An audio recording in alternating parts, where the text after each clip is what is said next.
The name of the meal we just prepared was called fufu, and we ate it with light soup, which is made from tomatoes. It doesn't take so much time to prepare light soup, unlike other types of soup that we have, like peanut soup and palm nut soup. Fufu, traditionally in Ghana, is made from cassava and plantains.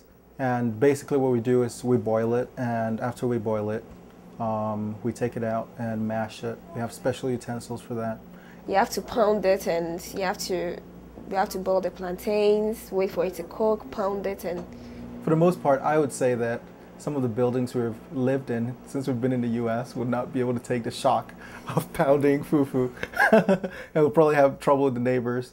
But we're a little lucky because they have made it into powder, and so all we have to do is mix it with water and put it in the microwave or in the stove, and we can do it that way. Fufu is one of the foods that if you don't eat with your fingers in Ghana, people kind of look at you a little odd.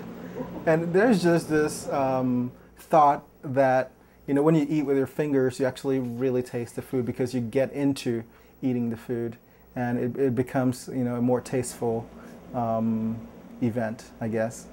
We eat it a little differently because we don't chew it. Even though it looks very massive and very stiff, we still don't chew it. So you have to have a lot of soup around it in order to swallow it. It's a little difficult for me to get the stuff that I need to cook. The peanut butter that they have here has sugar in it, and so you cook the soup and it's sweet. But the one that we have in Ghana, usually you buy your own peanuts and then roast it and grind it yourself, and so you don't add any preservative or other stuffs to it. So it's just fresh, and so that's the main difference. A lot of the foods that are cooked in Ghana require a lot of work, and so usually Saturday is a day that cooking is done. The women go to the market, get all the ingredients, and make all the soups and stews and so on that are going to be used for that whole week.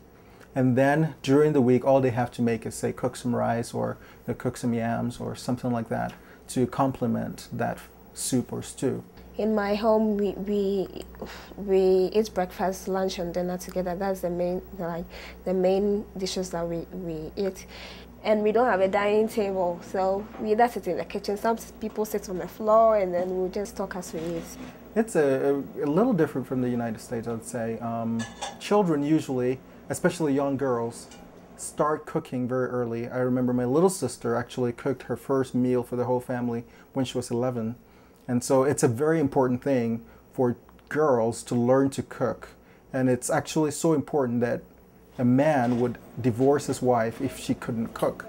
It's that important.